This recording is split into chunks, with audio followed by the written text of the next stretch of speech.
इतक्या दिवसांची आपली मेहनत आज आकाराला आली आहे। सुधीर भाऊ आगे बढ़ो, हम तुम्हारे साथ हैं। सुधीर भाऊ आगे बढ़ो, हम तुम्हारे साथ हैं। महाराष्ट्र नेता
तुमची नावं वगैरे कांदी वगैरे कांदी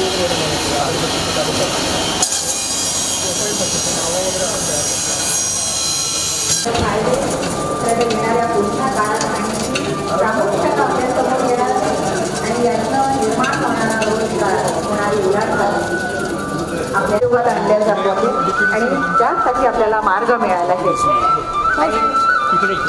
बांबू पार्टिकल बोर्ड युनिटचं उद्घाटन होणार। टाळ्यांनी आपण सगळ्यांनी स्वागत करूया।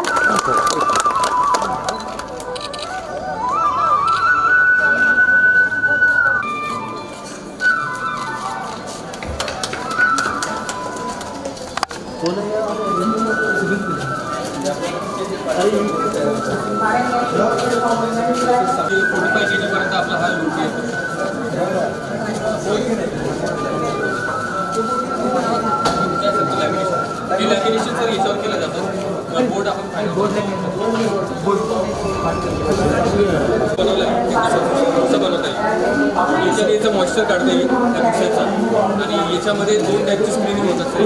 एक फाईन होतात, एक जाडा बुक्का आणि आपण 2 सेपरेट करतो आणि बारीक भुरका त्यानंतर जाड भुरका आणि मग पुन्हा बारीक भुरका असं आपण टाईप्स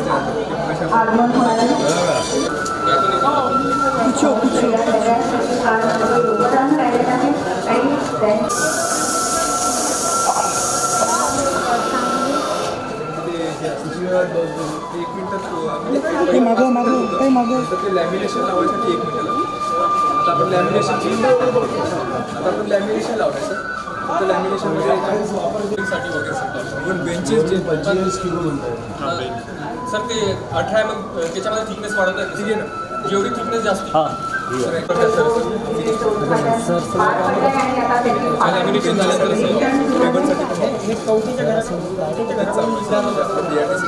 लोक आहेत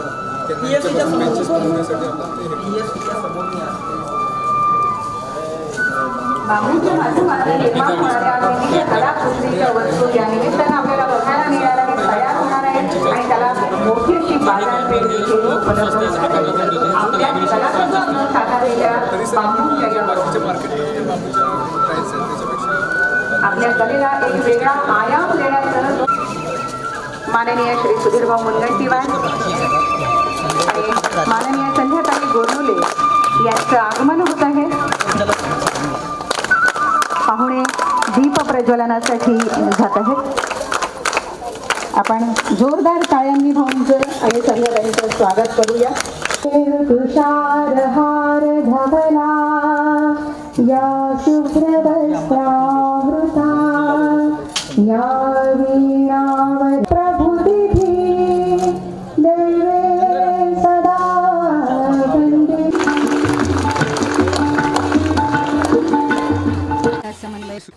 बोर्ड युनिटचं अधिकृत उद्घाटन झालं असं मी आपल्या सर्वांच्या साक्षीने जाहीर करतो। यासोबत आपल्याला स्वयंरोजगार करता यावा यासाठी निर्माण झालेल्या 6व्या बांबू हँडीक्राफ्ट आर्ट युनिट म्हणजे भाऊ या युनिटचं अधिकृत उद्घाटन झालं असंही मी घोषित करतो. जेव्हा एखादी स्वप्नपूर्ती होते तेव्हा मनापासून आनंद होत असतो. पण मी धन्यवाद देतो, आभार मानतो. एक बघितलेलं लक्ष्य साध्य करण्यासाठी एक स्वप्नपूर्तीला आपल्या कर्तव्याचा हात देण्यासाठी ज्या अधिकाऱ्यांनी उत्तम काम केलं त्यांचंही मी माझ्या वतीने आणि तुमच्या सर्वांच्या वतीने त्यांचं कौतुक करतो. सर्वांची नावं जरी मी घेऊ शकत नसलो तर विशेष करून राहुल पाटील व त्यांच्या टीमनी मन लावून सबसे आगे मेरा चंद्रपूर यासाठी जो प्रयत्न आम्ही करत होतो त्या प्रयत्नाच्या मागे त्यांनीही आपल्या मदतीचा हात पुढे केला. हे 6वं युनिट उभं राहत आहे. 2013 मध्ये मी एक विधानसभेचा सदस्य होतो. चिचपल्लीच्या एका कार्यक्रमात सहज विषय निघाला की या भागामध्ये बांबू आहे, पण त्या बांबूवर आधारित उद्योग नाही, रोजगार नाही. 2013 मध्ये मी विधानसभेत अर्धा तास चर्चा उपस्थित केली की एक बांबू रिसर्च अँड ट्रेनिंग सेंटर व्हावं. तेव्हा तर मी मंत्रीही नव्हतो. मग त्यानंतर मुख्य सचिवांसोबत क्षत्रिय मुख्य सचिव होते, त्यांच्यासोबत बैठकी झाल्या. एक छोटासा प्रस्ताव तयार झाला, पण त्या प्रस्तावावर सुद्धा अंमलबजावणी होत नव्हती. मान्यता आली, पण मान्यता आल्यानंतर गाडी काही पुढे जात नव्हती.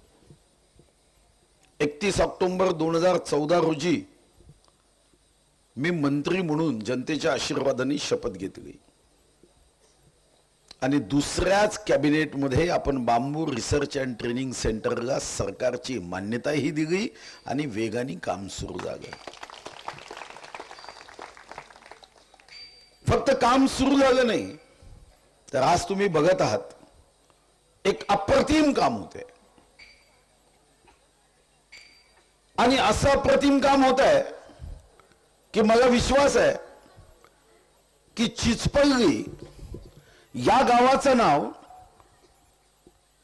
हे महाराष्ट्राच्या फक्त नकाशावर नव्हे, देशाच्या नव्हे, तर बांबूच्या संदर्भात काम करणाऱ्या प्रत्येक देशाच्या कौतुकाचा विषय झाल्याशिवाय राहणार नाही. इतकं सुंदर सेंटर होतं. हे सेंटर एक रोजगार देणारं केंद्र व्हावं ही अपेक्षा होती. खर तर एकीकडे आपण बांबू रिसर्च अँड ट्रेनिंग सेंटर केलं, दुसरीकडे बांबू बोर्ड तयार केला. बांबू बोर्डच्या माध्यमातून बांबूची उपयोगिता वाढावी याचाही प्रयत्न केला. मंत्री असताना FDCMच्या माध्यमातून बांबूपासून डिझेल तयार करण्याच्या कामासाठी आम्ही पुढाकार घेतला. हे खरं आहे की आता मी मंत्री नाही आणि म्हणून तो पुढाकार किती पुढे जाईल हे मला सांगता येणार नाही. पण हे खरं आहे की जे मिशन बांबूशी संबंधित सुरू झालं आहे, या मिशनच्या मागे मी मंत्री असेल अथवा नसेल, पण पूर्ण शक्तीने या मिशनच्या यशासाठी काम केल्याशिवाय राहणार नाही हे मी निश्चितपणे सांगतो. मेरा चंद्रपूर सबसे आगे हे स्वप्न होतं. परवा महाराष्ट्राचे उपमुख्यमंत्री अजित पवार यांचं बारामतीमध्ये भव्य दिव्य स्वागत झालं आणि त्या स्वागतामध्ये जेव्हा त्यांनी वाक्य वापरलं की मी बारामतीमध्ये चंद्रपूरच्या धर्तीवर कॅन्सरचं हॉस्पिटल करेन, मला आनंद झाला की एक क्षण असा होता की चंद्रपूर कोणाच्याही खिजगंतीत नव्हतं, पण आता मात्र चंद्रपूरच्या धर्तीवर बारामतीमध्ये हॉस्पिटल होत असेल तर हा तुमच्या माझ्यासाठी गौरवाचा क्षण आहे की आम्ही चंद्रपूरमध्ये हे काम केलं। यापुढे आपल्याला खूप काम करण्याची आवश्यकता आहे। खरं तर राहुल पाटलांना मी म्हणतो तुम्ही इथंच थांबा, पण आता त्यांना हे मग वाटते काय लग्न वगैरे करायचं आहे, त्याच्यामुळे आता मी म्हणतो जोडीदार शोधायचा आहे, आपणही त्यांना आग्रह जास्त करता कामा नये। पण राहुलजी तुम्ही आणि तुमच्या टीमनी उत्तम काम केलं, मग विश्वास है कि ये काम ऐसे ही आगे चलते रहेगा, आगे बढ़ते रहेगा और ये बीआरटीसी इस देश में इस चिचपल्ली का नाम कमाते रहेगा, गौरव से आगे बढ़ाते रहेगा, हा विश्वास मग आहे। माझ्या आई बहिणी इथं आहे। मी जेव्हा आयटीसी कंपनी सोबत आम्ही पुंबुर्ण्याला अगरबत्ती बनवण्याचा उद्योग सुरू केला आणि राहुलजी ती अगरबत्ती म्हणजे फक्त एखाद्या कुटुंबाला रोजगार देणारी व्यवस्था नसते। जेव्हा आपण एखादा उद्योग सुरू करतो तेव्हा त्या उद्योगातून फक्त रोजगार नव्हे तर त्या गावाच्या नावाचा नावलौकिक सुद्धा आपण पुढे नेत असतो। आता जी समई ज्याची मी ज्योत पेटवली ती बांबूची समई आहे। त्याला फक्त वरचं जे आहे तेवढंच एक पितळीचं आहे, कारण बांबूवर आपण वात गाऊ शकत नाही। पण मला आठवतं की मागच्या दिवाळीत जेव्हा मी चित्रपटात काम करणाऱ्या अनेक नायक नायिकांना ही समई भेट केली, त्यांनी आवर्जून मला फोन करून सांगितलं ये बहुत सुंदर आहे। मग ती रेखा असेल की हेमा मालिनी, अमिताभ असेल की मुकेश अंबानी, प्रत्येकाला या गोष्टीचं कौतुक आहे की कुछ तो भी हटके हमें दिख रहा है। आणि या बांबू हँडीक्राफ्ट आर्ट यूनिटच्या माध्यमातून माझी अपेक्षा आहे कि चिचपल्ली में भी हटके काम होना चाहिए। एकदा एखाद्या कार्यक्रमात आम्ही गेलो आणि आम्हाला जर तलवार कोणी भेट दिली आणि तो नेता ज्याचा स्वागत सत्कार झाला ती तलवार तो तिथून दुसऱ्या गावामध्ये नेऊ शकत नव्हता, कारण साधारणतः एखादा मंत्री जेव्हा आपल्या गावात येतो पुन्हा मुंबईला विमानाने परत जातो, विमानात कधीही तलवार नेता येत नाही। पण बांबूची तलवार लागली, ज्याचं स्वागत करताना मग तुम्ही बांबूची तलवार दिली, बांबूची तलवार मात्र विमानात तो माणूस तो मंत्री हा आपल्या मुंबईला घेऊन जाऊ शकतो। अनेक मंत्र्यांना जेव्हा मी ही बांबूची तलवार दिली तर ती तलवार त्यांच्या घरापर्यंत पोहोचली आणि लोखंडी तलवार मात्र गावातल्या कार्यकर्त्यांच्याच घरी राहिली, हेही मी अनेकदा अनुभवलं आहे। बांबूपासून आपण तिरंगा ध्वज केला, पहिला तिरंगा ध्वज 6 फुटाचा आपण देशाचे प्रधानमंत्री माननीय मोदींकडे दिला। मला अभिमान आहे की आमच्या जिल्ह्याचा तिरंगा ध्वज हा देशाच्या पंतप्रधानांच्या घरापर्यंत पोहोचला, कार्यालयापर्यंत पोहोचला। हे आमच्या बांबू रिसर्च अँड ट्रेनिंग सेंटरचं हे कौतुक आहे। पण कौतुक जेव्हा होतं, जेव्हा आपण एखादं उत्तम काम करतो तेव्हा ती तिथं थांबता कामा नये, त्यापेक्षा 10 पट उत्तम काम करायची जबाबदारी ही आपल्यावर आपोआप येत असते। आणि हे काम आपल्याला पुढे नेताना चिचपल्ली व या परिसरातील महिलांनी हे कौशल्य प्राप्त केलं पाहिजे। एफडीसीएमच्या सीएसआर फंडातून आपण त्या दृष्टीने काही सेफ्टी वस्तूंचं वाटप आता केलं। आपण जेव्हा काम कराल तेव्हा सुरक्षा बघितली पाहिजे, गुणवत्ता बघितली पाहिजे, दर्जा बघितला पाहिजे की आपण ज्या वस्तू तयार करतो त्या वस्तू म्हणजे फक्त रोजगाराचं साधन नाही, तर त्या वस्तू जेव्हा तयार करतो तेव्हा त्या वस्तूपासून माझ्या गावाचा गुणवत्ता, दर्जा, माझ्या गावाचं स्टेटस, माझ्या गावाचं गुडविल हे तयार होत असते। आणि म्हणून जो भी काम करो वो ईश्वर की अर्चना समझकर करो। इथं जेव्हा बांबूपासून हा पार्टिकल बोर्ड होईल तेव्हा सुद्धा आपल्याला सर्वांना तो मजबूत कसा असेल याचा प्रयत्न केला पाहिजे। राहुलजी इथून जायच्या अगोदर या सर्व एक बैठक घेऊन या सर्व युनिट्सचं भविष्य आपल्याला निश्चित करावं लागेल. यातून होणारा उद्योग, व्यवसाय, व्यापार हा महिलांना समाधानकारक रोजी देणारा, महिलांना समाधानकारक उत्पन्न देणारा ही व्यवस्था आपल्याला करावी लागेल.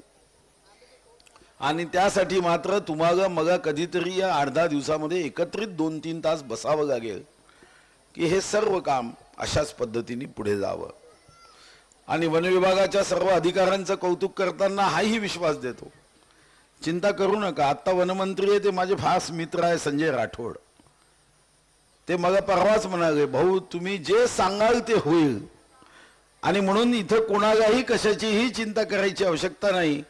आपल्या विभागाचं प्रत्येक काम जे आपण हाती घेतलं ते तसंच वेगाने पुढे नेण्यासाठी आजचे वनमंत्री श्री संजय राठोड हे सुद्धा आपल्याला मदत करतील, सहकार्य करतील, पूर्ण शक्तीने आपल्या मागे उभं राहणार आहे.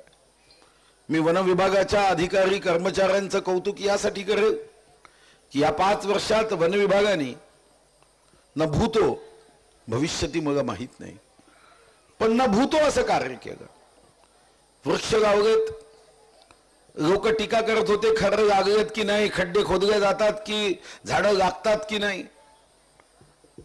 बात करने वाले करते रहे और इस मिशन को पूरा करने वाले पूरी मेहनत से काम करते रहे.